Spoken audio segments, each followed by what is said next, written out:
Consentez-vous à prendre pour époux Armand, si présent? Oui. Ils se sont dit oui en respectant consciencieusement les gestes barrières, ou presque. Mais comme des milliers de couples à travers la France, Sabine et Armand attendront pour faire la fête. Avec l'interdiction des rassemblements, les salles de réception sont désertes depuis plus de 2 mois et demi, contraignant les organisateurs d'événements à reprogrammer les dates, un vrai casse-tête. Déjà l'année prochaine, il y a de nombreux lieux qui sont déjà pris et un lieu comme le château de Port-Salès se loue plus d'1 an à l'avance. Ici, les mariages représentent 20% du chiffre d'affaires. Avec la pandémie, il a fallu mettre 60 collaborateurs en chômage partiel.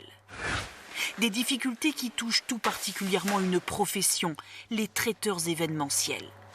Habituellement, dans les cuisines de Philippe Poisson, c'est l'effervescence à cette période de l'année. Mais là, le carnet de commandes est quasi vide. Pour faire face, il a dû emprunter 30 000 € à la banque, sans savoir si la reprise sera suffisante pour garder la tête hors de l'eau. Si j'ai 50% de mon chiffre d'affaires qui va rentrer, je vais pouvoir faire face à ces remboursements. Mais si c'est avec 20% de chiffre d'affaires, je ne pourrais pas faire face pour rendre l'argent à la banque, pour payer mes loyers qui ont été reportés, pour les prêts bancaires qui ont été reportés, enfin voilà, et puis les charges qui tombent quand même. Inquiet également, ce loueur de chapiteaux qui ne compte plus les annulations. Lui aussi attend la reprise avec impatience et avec un certain optimisme.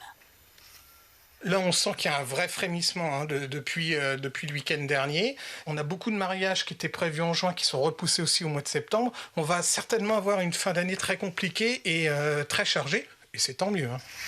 Encore dans le flou, ces chefs d'entreprise espèrent que la 3e phase du déconfinement changera la donne pour le reste de l'année.